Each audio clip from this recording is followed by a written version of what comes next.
Hello tedder, আজকে দারুণ একটা টপিকস নিয়ে ক্লাসটা শুরু করছি। How to select stock using relative strength, যেটা আমাদের আউট পারফর্ম ইন্ডেক্স, নিফটি ফিফটির ইন্ডেক্সকে আউট পারফর্ম করছে। এইরকম স্টক আমরা আজকে খুঁজবো সুইং ট্রেডিং করার জন্য। আজকে যে ক্লাসটি আমি করাচ্ছি বা বলছি আপনাকে, সেটা অনেক প্রো ট্রেডারের কোর্সের ভিতরে থাকে, পেইড কোর্স। আজকে আমি সিঙ্গেল একটা টপিকস আপনাকে বলছি, সারা জীবন আপনার কাজে লাগবে। এবং সেই একটা ইন্ডিকেশন, একটা মাইন্ডসেট, একটা ভিউ আপনাকে কিন্তু অনেক স্টক মার্কেটে পয়সা ইনকাম করার জন্য আপনাকে কিন্তু হেল্প করবে। সো আজকে এই পার্টে আমি stock selection using relative strength. So relative strength কি, আউট পারফর্ম ইন্ডেক্স, বেঞ্চমার্ক কি, এগুলা ইন্ডিকেটর কি, সব আমি এই ভিডিওতে বলবো, এই ক্লাসে বলবো।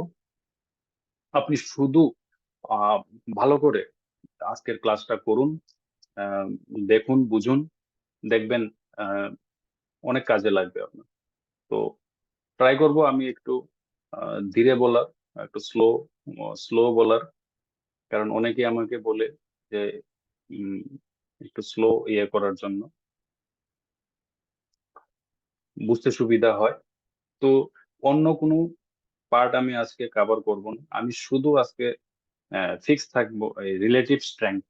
এই রিলেটিভ স্ট্রেংথটা কি, কিভাবে সেটা আপনাকে পয়সা ইনকাম করতে আপনাকে হেল্প করবে, এই জায়গাটা আমি বলবো আজকে।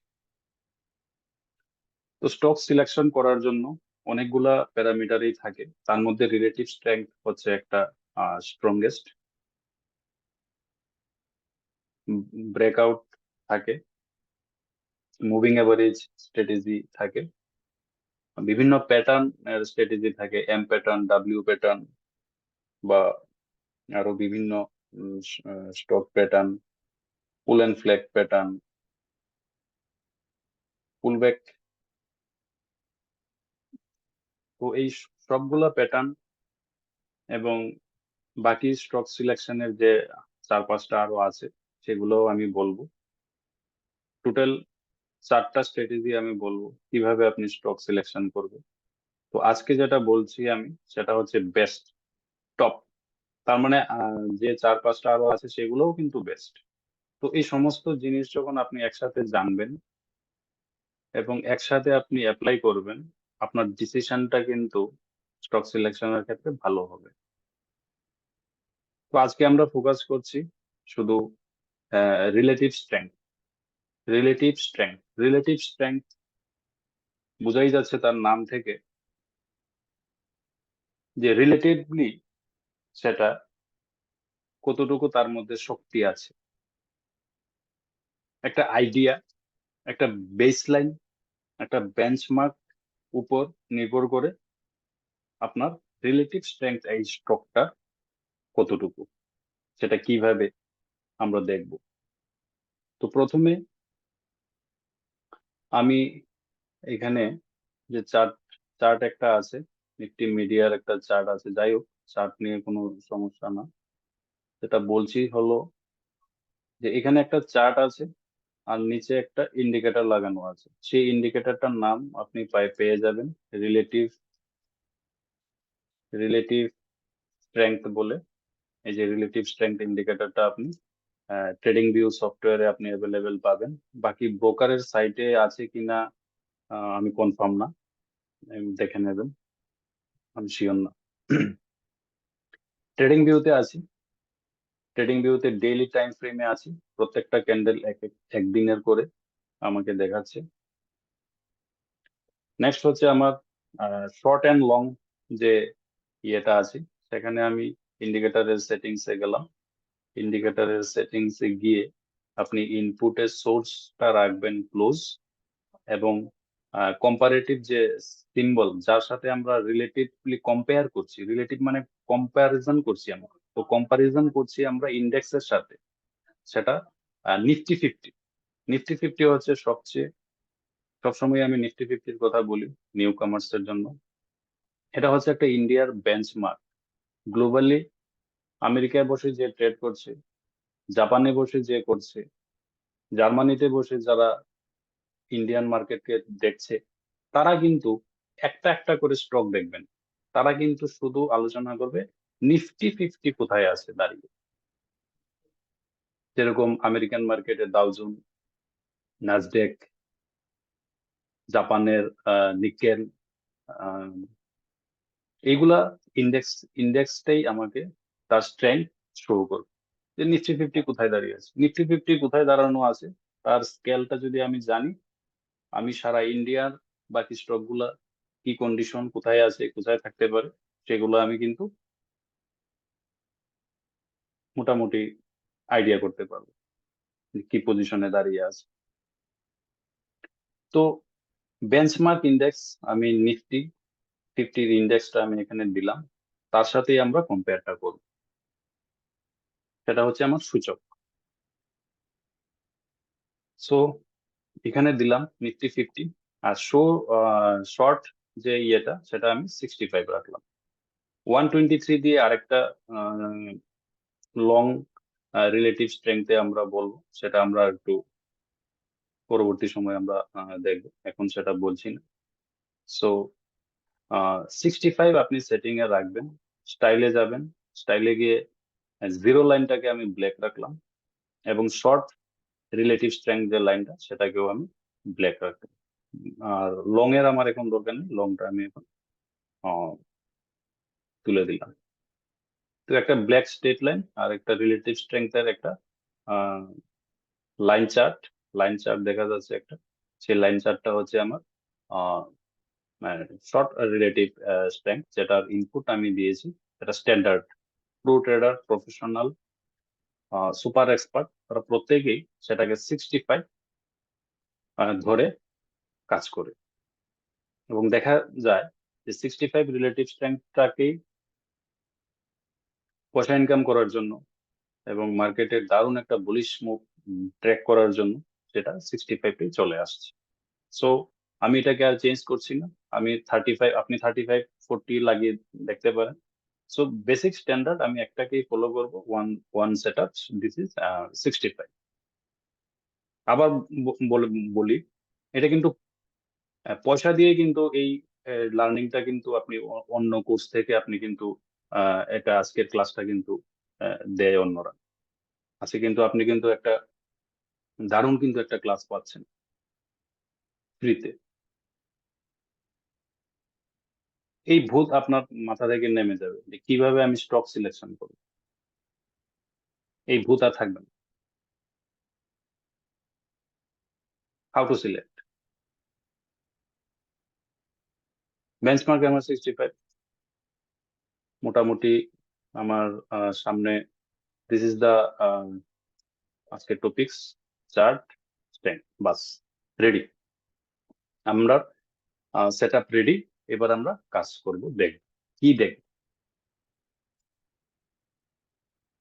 প্রথমেই আমি ইন্ডেক্সে যাব। ইন্ডেক্স, যা যা ইন্ডেক্স আছে, সেক্টোরিয়াল ইন্ডেক্স, আমি সমস্ত সেক্টোরিয়াল ইন্ডেক্সে টপ ডাউন, একদম টপ থেকে আমরা বটমে আসছি। সেটাকে টপ ডাউন অ্যাপ্রোচ বা সিলেকশন কি বলে। তো আমরা উপর থেকে নামছি, কোথায় গেল আমার অল অল ইন্ডেক্স, এখানেই আছে অল ইন্ডেক্স। তো এখানে আমার সমস্ত সেক্টরের ইন্ডেক্স আমার এখানে রয়েছে। আর তলায় যে লাইন চার্টটা রয়েছে সেটা নিফটি ফিফটির বেঞ্চমার্কে শো করছে। তো আমরা আমরা এই চার্টের সাথে, আমরা এই চার্টটা ইন্ডেক্সের, সেক্টরিয়াল ইন্ডেক্সের এই চার্টটা আমরা কম্পেয়ার করছি। প্রথমেই আমি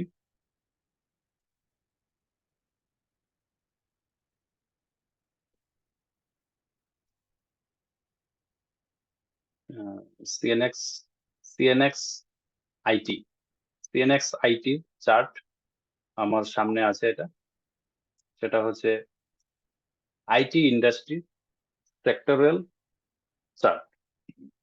এই 4টা সেক্টরকে ইন্ডিকেট করছে। ইনফোসিস, টিসিএস, উইপ্রো, কমন নামগুলা বললাম, এরকম আইটির আরো অনেক অনেক স্টক আছে।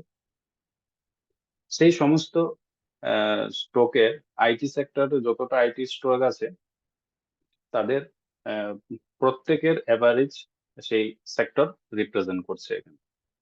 তো এটা দেখে আমি বুঝতে পারছি যে আইটি স্টকটা এখান থেকে, আইটিতে যারা যারা আছে তারা তাদের সেক্টর বুলিশ। এখান থেকে চার্ট দেখে আমি বুঝতে পারছি যে আইটির যে স্টক গুলা আছে যতটি, তারা বিয়ারিশ, অর্থাৎ নিচের দিকে যাচ্ছে। তো আমি একবার উইপ্রো খুললাম, একবার ইনফোসিস খুললাম, একবার টিসিএস খুললাম।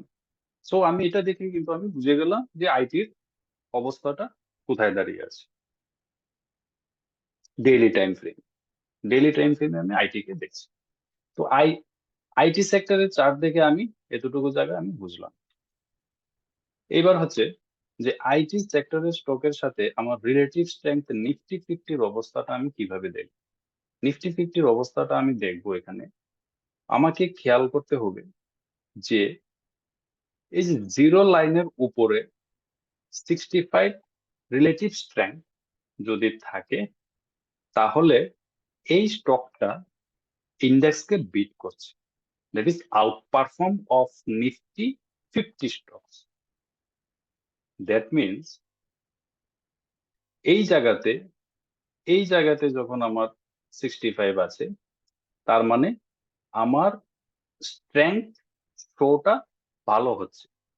স্ট্রেংথ অর্থাৎ রিলেটিভ স্ট্রেংথ আমার আইটি সেক্টর ভালো শো করছে, নিফটির থেকে ইন্ডেক্স থেকেও ভালো দেখাচ্ছে। এখানে দেখুন জায়গাটা ডাউনে চলে এসেছে, তার মানে এই জায়গাতে আমার আইটির যে ফিল্ড, সেই আইটির ফিল্ডের শক্তি কমে যাচ্ছে। সেটা আমার এখান থেকে রিলেটিভলি আমি একটা আন্দাজ বা ধারণা বা একটা ভিউ আমি কিন্তু পেলাম। তো আমাকে দেখতে হবে যে রিলেটিভ স্ট্রেংথটা 65 যে লাইনটা চার্টের ইন্ডেক্সের, সেটা কি জিরো লাইনের উপরে আছে, না জিরো লাইনের নিচে আছে, না জিরো লাইনকে ব্রেকআউট করছে। যদি জিরো লাইনকে ব্রেকআউট করে এবং চার্টের মধ্যেও আমি কিছু কোনো একটা ইন্ডিকেশন পাই ব্রেকআউটের, তার মানে আমি সেখান থেকে কিন্তু একটা দারুণ ডাবল কনফার্মেশন পেয়ে গেল। তার মানে আমরা সিঙ্গেল কনফার্মেশনই দেখছি, শুধু রিলেটিভ স্ট্রেংথ সেই জিরো লাইনের উপরে আছে কি। ঠিক আছে, এখানে দেখুন জিরো লাইনের উপরে যাচ্ছে, এই জায়গাতে গিয়ে কিন্তু চূড়ান্ত স্ট্রেংথ। তার মধ্যে কত পার্সেন্ট সুইং এর জন্য? ইন্ডেক্সে 8%, কোনো কোনো স্টক তার মানে অ্যাভারেজলি 12, 13, 15% রিটার্ন আপনাকে দিয়েছে। আমার ইন্ডেক্স আমাকে, আইটির ইন্ডেক্স আমাকে 8% দেখাচ্ছে, তার মানে ভেরি গুড। আমি পয়সা রাখছি, পয়সাকে আমি বিজনেস করছি, আমার পয়সাটাকে আমি রুল ওভার করব। আমি যদি একটা স্টকে টাকাটা ব্লক করে রেখে দিই, তাহলে কিন্তু আমার ব্যবসাটা ভালো চলবে না। তার মানে পয়সাটাকে আমার রুল ওভার করতে হবে। এইবার আমি আর একটা দেখাচ্ছি, সেটা হচ্ছে রিয়েলিটি সেক্টর। রিয়েলিটি সেক্টর দেখুন তো, এখানে 65 এর উপরে ছিল, টানা 65 এর উপর। আমি যখন এন্ট্রি করব, আমার কন্ডিশন হচ্ছে যে রিলেটিভ স্ট্রেংথটা যেন 65 এর উপরে থাকে। সেটা এখানে, এখানে একটা জিনিস দেখুন, এখানে থাকলেও আমার কন্ডিশন ফুলফিল, এখানে থাকলেও আমার কন্ডিশন ফুলফিল, এখানে থাকলেও আমার কন্ডিশন ফুলফিল। মানে এখানে আমি আর মাইক্রো করব না, এখানে শুধু আমি দেখবো যে সেটা 65 এর উপরে না নিচে, দ্যাটস অল। এইবার এখান থেকে টানা ইন্ডেক্স রিয়েলিটি কিন্তু উপরের দিকে যাচ্ছে। কোথা থেকে যাত্রাটা শুরু করেছিল? যাত্রাটা শুরু করেছিল তার আমি একটা লাইন ড্র করি এখানে। এখানে একটা ব্রেকআউট, ডাবল কনফার্মেশন। প্রাইস অনেক দিন ধরে সে এই জায়গাতে প্রাইস ঘোরাঘুরি করছে, এখানে ঘোরাঘুরি করছে অনেক দিন ধরে।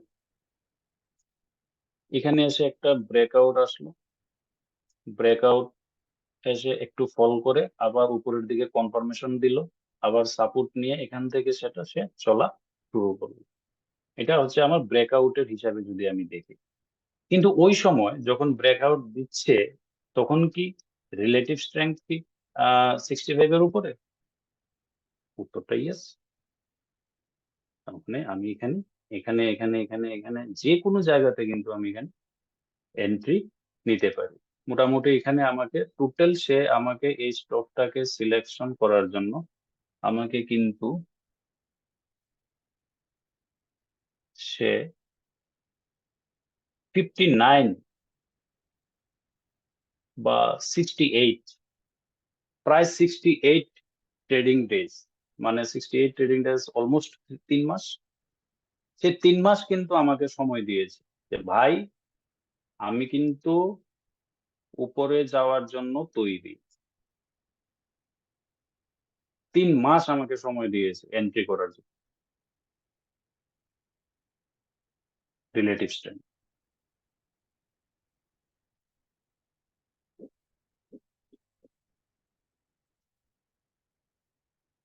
Next, auto. Auto same, same history, চলছে চলছে। অটো এখনো আছে, এখনো অটো স্ট্রেংথের মধ্যেই আছে। ইন্ডেক্সকে আউট পারফর্ম হিসেবে সেক্টর সেক্টর ইন্ডেক্স চলছে। দেখুন তো, আমি পরপর করে যাচ্ছি। আহ, এটা হচ্ছে পিএসসি সেক্টর। পিএসসি সেক্টর 65 এর 65 রিলেটিভ স্ট্রেংথ, জিরো লাইনের উপরেই আছে, স্ট্রেংথ আছে সেক্টরের।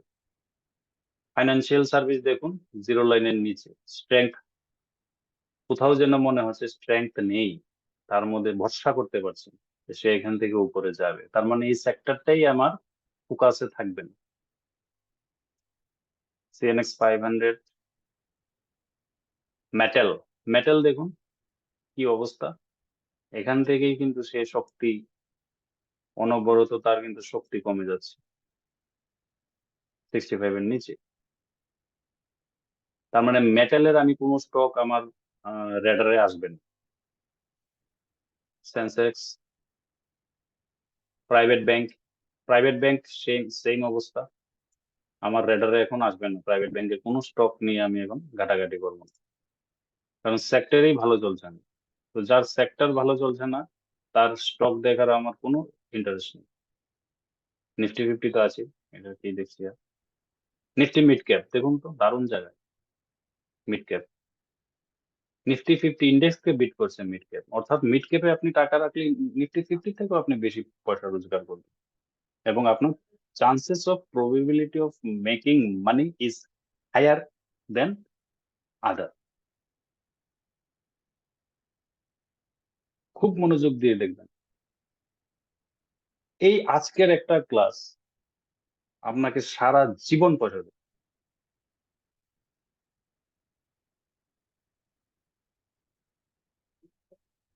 নেক্সট, নিফটি কমোডিটি, নিচে নো ইন্টারেস্ট, জিরো লাইনের নিচে no interest. Bank Nifty zero লাইনের নিচে no interest. CNX FMCG, CNX FMCG দেখুন তো কি বলছে এফএমসিজি। এফএমসিজি কিন্তু স্ট্রেংথ আছে, যদিও চার্ট নিচের দিকে, আমি কয়েক লাস্ট কিছু দেখলেও নিচের দিকে থাকে, সেটা কিন্তু আমার ভয় পাবার বা ঘাবড়ানোর কিছু নেই। একটা দুটো তিনটে চারটে রেড ক্যান্ডেল আমাকে যেন আমার কনফিডেন্সটাকে যেন লুজ না করে। 65 এর উপরে মানে sector is heavy in strength, strength কন্ডিশনে আছে সেক্টর এফএমসিজি। তার মানে আমার এফএমসিজি আমার একটা ওয়াচ লিস্টে থাকবে। আমি যে স্টক গুলো দেখবো এফএমসিজি দেখবো। নিফটি ইনফ্রাস্ট্রাকচার, ইনফ্রাস্ট্রাকচার 65 এর নিচে নো ইন্টারেস্ট। যদিও চার্ট খুব ফাটাফাটি দেখাচ্ছে, ভালো দেখাচ্ছে, কিন্তু ভাই আমার কোনো রুচি নেই এখন, তাকে 65-এর উপরে যেতেই হবে। নেক্সট, এনার্জি নিচে, নো ইন্টারেস্ট, শক্তি হারাতে পারে, high chance, high probability. PSU bank, অবস্থা আরো খারাপ। সিএনএক্স ফার্মা, ও দেখুন তো, এই জায়গাতে, এই জায়গাতে, এখান থেকে এই জায়গা পর্যন্ত সে কিন্তু, আমি যদি চার্টে ড্র করি, এখান থেকে এখান পর্যন্ত কিন্তু তার স্ট্রেংথ অ্যাজ পার, যদিও গ্রাফ উপরের দিকে যাচ্ছে, তবুও কিন্তু কোথাও যেন তার সেক্টরাল স্ট্রেংথটা কিন্তু কম। এখানে কিন্তু সে 65-এর উপরে ওঠা জন্য শক্তি নিয়ে নিয়েছে, তার মধ্যে এনার্জি ভরপুর। Sorry, এই জায়গায়, এই রেঞ্জে, তার মানে এখানে কটা ট্রেডিং ডে? 11টা। 11 দিন, 11 ডেজ কিন্তু আমাকে টাইম দিয়েছে যে ভাই लेना है तो ले लो, मैं जा रहा हूँ, नहीं तो অন্য কোথাও যাও।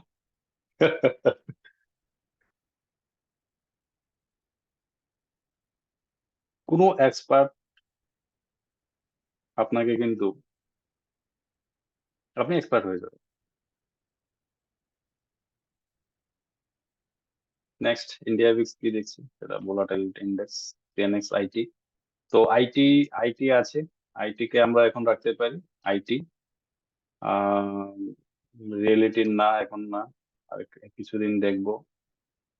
মিডিয়া, মিডিয়া সেক্টর কিন্তু অনেক দিন ধরে, বহুদিন ধরে কিন্তু মিডিয়া সেক্টরের পারফরমেন্সটা কিন্তু খারাপের দিকে। এই জায়গাতে দেখুন আপনি, আমি চার্টে ড্র করছি, মোটামুটি এখান থেকে কিন্তু তার শক্তি আহ, প্রায় প্রায় এখান থেকে কিন্তু একটু এই পর্যন্ত কিন্তু তার শক্তি কম ছিল। যদি একটা ব্যাকআউট পাই এই জায়গাতে, এই জায়গাতে যদি একটা ব্রেকআউট পাই ক্যান্ডেলের, +65-এর উপরে আছে, তার মানে মিডিয়া কিন্তু আমার নজরে চলে আসবে। অনেক দিন ধরে কিন্তু মিডিয়া পারফরমেন্স করছে না। তার মানে মিডিয়া এখন আমার দেখতে পারি, media stock, IT, media. Next, auto, auto 65-এর উপরে আছে, দেখতে পারি। 65-এর উপরে mid cap, small cap, small ক্যাপটা এখন করবো না। পিএসসি, পিএসসি 65-এর উপরে আছে, পাবলিক সেক্টর এন্টারপ্রাইজ, গুড। আরেকটা হচ্ছে pharma, Nifty, private bank, pharma কোথায়, IT, CNX pharma, CNX pharma 65-এর উপরে। সে নিচে ছিল, নিচে থেকে এখন এখান থেকে স্ট্রেংথ, পাওয়ার, নিজেকে রিসার্চ করেছে, করে কিন্তু সেখান থেকে যে ওঠা শুরু করেছে। যদি ছোটখাটো কোনো একটা পুল ব্যাক পাই, নিয়ে নিতে পারি। তো ফার্মা, আইটি, মিডিয়া, অটো। তো কি বেরিয়ে আসলো summary? Pharma, IT, auto industry, media. তার মানে আমি 4টা সেক্টর বের করলাম ইউজিং রিলেটিভ স্ট্রেংথ ইন্ডেক্স।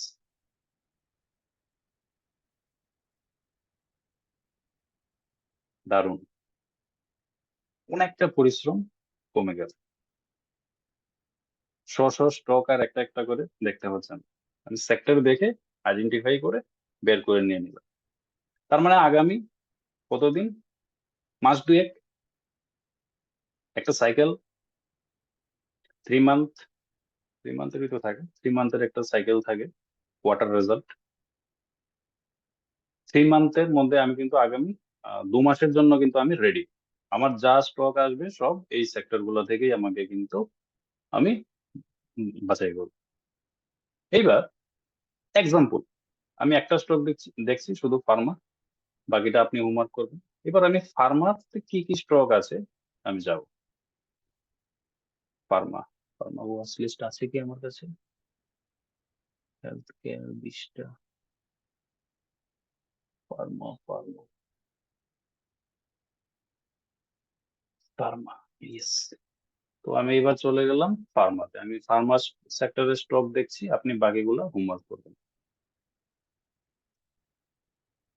ফার্মাতে, ফার্মাতে প্রথম ডেইলি চার্টে আছি, নিচে আমার relative strength Nifty 50 relative strength লাগানো আছে 65 লাইনের। এবার হচ্ছে Auro pharma. Auro pharma is good, looks good. Granules looks good, all pharma will looks good. একটা ইপকালের, ইপকালের 65 এর নিচে আমার আউট। গ্রেনুয়েল 65 এর একদম বরাবর আউট। ডেভিস ল্যাব 65 এ আছে, পুলব্যাক দিয়েছে, দারুণ একটা জায়গা আসতে পারে এন্ট্রির জন্য। ডক্টর রেড্ডি দারুণ। টরেন্ট ফার্মা ওয়ান্ডারফুল, নিতে পারি টরেন্ট ফার্মা। অ্যালকেন, অনেকে টরেন্ট ফার্মা দেখে অনেকে এত উপরে চলে গেছে আর কি যাবে ভাই? এটা আমিও জানি না, আপনিও জানেন না, শুধু জানে ভগবান, আর জানে অন্য, জানি না, ভগবান জানে আর মার্কেট জানে সেটা কি যাবে না যাবে না। কিন্তু আমি কিন্তু নেব আজকের পর থেকে, with quantity management, money management and risk to reward management. তো সেটা তো আজকে বলছি না, সেটা নেক্সট ক্লাসে বলবো যে কতটা নেব, কবে নেব। আজকে শুধু স্টক সিলেকশন করছি, আমার রেডারে স্টক সিলেকশন করছি। অ্যালকেম 65 এর বরাবর, অ্যালকেমকে এখন দেখবো না, অ্যালকেম ব্রেকআউটের জায়গায় আছে। সান ফার্মা 65 এর উপরে, প্রথম নজরটাই যাবে আমার 65, তারপরে যাবে আমার চার্টে 65, হ্যাঁ উপরে আছে, গুড। তো এরকম আমি দেখলাম যে জাইডাস লাইফ সায়েন্স 65 এর উপরে আছে, পুলব্যাক দিয়েছে, দারুণ 3 দিনের একটা ডাউন ট্রেন্ড, দারুণ এন্ট্রি, দারুণ এন্ট্রি আছে। কিভাবে নেব, risk to reward, quantity management, সেগুলা আজকে তো বলবো না। কতটা নেব, কোয়ান্টিটি কতটা নেব, ইনভেস্টমেন্ট কতটা হবে, ইনভেস্টমেন্ট কতটা হবে, রিস্ক কতটা হবে, প্রফিট কতটা নেব, টার্গেট, টার্গেট কতটা নেব,